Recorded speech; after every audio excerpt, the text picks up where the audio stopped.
안녕하세요. 파산 신청할 때 있잖아요. 어떤 빚은 아이고 깜빡 잊었다 하고 또 어떤 빚은 채권자가 아니 일부러 숨긴 거다 이렇게 주장이 어긋날 때가 있죠.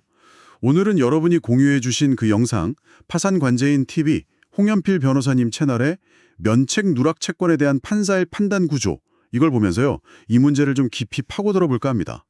채무자는 정말 몰랐다. 채권자는 고의다. 이럴 때 판사는 과연 어떤 단서로 그 속마음을 읽으려고 할까요? 단순히 말만 믿을 수는 없을 텐데요. 네, 맞습니다. 이게 사람 속마음, 특히 고의냐 아니냐를 딱 잘라 증명하기는 참 어렵거든요. 그래서 판사님들은 여러 객관적인 상황 증거들, 영상에서는 이걸 행위 표지라고 표현했죠. 이런 것들을 종합적으로 보고 판단하는 겁니다. 채무자가 정말 몰랐을 가능성이 높은지, 아니면 이건 알았다고 보는 게 맞는지, 그야말로 퍼즐 조각 맞추기 같은 거죠. 어떤 조각들을 좀 중요하게 보시는지 오늘 하나씩 짚어보죠. 좋습니다. 그럼 첫 번째 퍼즐 조각은 아무래도 그 빚 자체가 어떻게 생겨났고 또 채무자가 그걸 어떻게 알게 됐는지 그 과정. 권원이라고 하셨죠? 그 문제겠네요. 혹시 뭐 소송 같은 게 있었는지 이런 거요? 바로 그겁니다. 권원. 그러니까 빚의 존재나 내용을 법적으로 딱 확정하는 근거가 어떻게 만들어졌는지가 중요해요. 만약에요, 채무자가 소송이 있었다는 사실 자체를 전혀 모르고, 공시송달, 뭐 이렇게 게시판에 공고하고 판결이 난 경우라면, 이건 채무자가 몰랐을 수도 있겠다. 이렇게 인정해줄 여지가 좀 있죠. 하지만 채무자가 직접 소송 서류를 받고 이걸 본인 송달이라고 하잖아요. 네네. 심지어 거기에 뭐 답변서까지 내면서 대응을 했다면, 이건 몰랐다고 주장하기가 굉장히 어렵겠죠. 그리고 흥미로운 게 본인이 직접 안 받고 가족이나 뭐 직원이 대신 받았다고 해도요. 아, 네. 본인이 직접 받은 거랑 거의 비슷하게 보는 경향이 있어요. 어쨌든 본인한테 전달될 가능성이 높다고 보는 거죠. 아하. 직접 안 받았더라도 가족이 받으면 알 가능성이 높다고 보는 거군요. 단순히 소송이 있었다 이게 다가 아니라 그 과정에 얼마나 알고 참여했는지가 핵심이네요.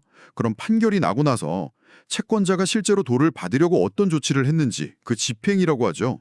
그것도 중요하겠어요? 네, 맞습니다. 두 번째로 중요한 조각이 바로 그 집행 경험이에요.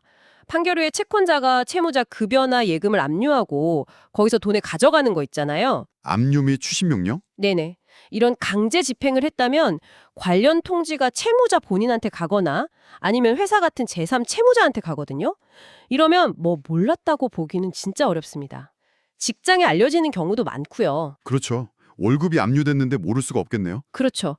근데 반대로 뭐 단순히 내용 증명 우편 한번 보냈다 이 정도 가지고는 아직 집행까지는 안 간 거니까 몰랐을 수도 있다 이렇게 볼 여지도 좀 있습니다. 그렇군요. 집행까지 경험했으면 이건 못 빼도 박도 못하게 아는 거겠네요. 근데 이런 일들이 언제 있었는지 그 시기도 중요하지 않을까요? 너무 오래전 일이면 잊어버릴 수도 있을 것 같은데. 정확합니다. 세 번째 기준이 바로 그 시간적 간격입니다. 빚이 생겼거나 아니면 뭐 집행을 당한 시점하고 파산 신청한 시점 사이의 기간이 짧으면 짧을수록 이건 알고도 일부러 뺐을 가능성이 높다. 이렇게 보는 거죠. 반대로 한 3년, 4년 이렇게 시간이 꽤 흘렀다면 사람은 또 망각의 동물이니까 정말 잊어버렸을 수도 있겠다. 뭐 이렇게 판단할 수도 있는 거고요. 하긴 뭐 오래된 빚은 기억에서 희미해질 수도 있죠. 아, 근데 금액 크기나 누구한테 빌린 돈인지 이것도 영향이 클 것 같아요. 왠지 친구한테 빌린 큰 돈은 잊기 어려울 것 같은데요. 네, 맞아요. 그게 바로 네 번째와 다섯 번째 기준인데요.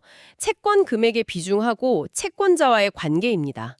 일반적으로는 금액이 크면 클수록 잊기 어렵다고 보거나 아니면 아주 소액이면 뭐 실수로 빠뜨렸을 수도 있겠다 이렇게 보기도 하고요.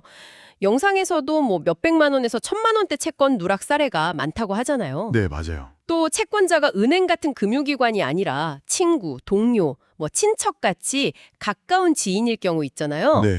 그러면 그 개인적인 관계 때문에 더 잘 기억하고 있을 가능성이 높다. 이렇게 보는 경향이 있어요. 그 영상에 나온 고등학교 동창 사례처럼요. 아, 그래서 개인 간 채권 누락은 조금 더 엄격하게 보는 시각도 있는 것 같아요. 오히려 가까운 사이라 아유, 미안해서 어떡하지? 나중에 해결해야지 하다가 깜빡할 수도 있을 것 같은데 법원에선 좀 다르게 보는 경향이 있군요. 흥미롭네요. 그럼 마지막으로 또 고려할 만한 점이 있을까요? 네, 여섯 번째로 채무자의 특수한 사정을 봅니다. 예를 들어서 채무 관련 통지를 받았을 만한 그 시점에 채무자가 뭐 중병으로 입원 중이었다거나 아니면 장기간 해외에 뭐 원형어선을 타고 있었다거나 아, 네. 교도소에 수감 중이었다거나 혹은 뭐 주민등록이 말소돼서 정상적인 생활 자체가 좀 불가능했다거나 이런 식으로 객관적으로 봤을 때 채무 사실을 인지하기 어려웠을 만한 특별한 상황이 있었다면 몰랐다는 주장에 좀 힘이 실릴 수 있습니다. 와, 정말 여러 각도에서 다 따져보는군요.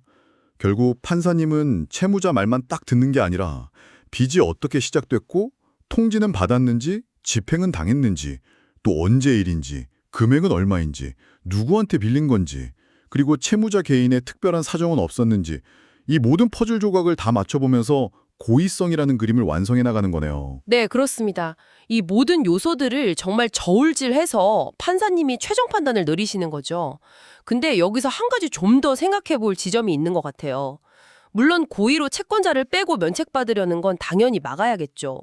하지만 정말 실수로 또는 뭐 약간의 부주의, 과실로 채권을 누락했는데 그것 때문에 면책의 기회를 완전히 잃고 다시 재기하기 어려워진다면 그게 과연 이 파산 제도의 원래 취지에 맞는 걸까 하는 생각도 들거든요. 아, 정말 어려운 문제네요. 네, 여러분은 이 균형을 어떻게 맞추는 게 좋다고 생각하시나요?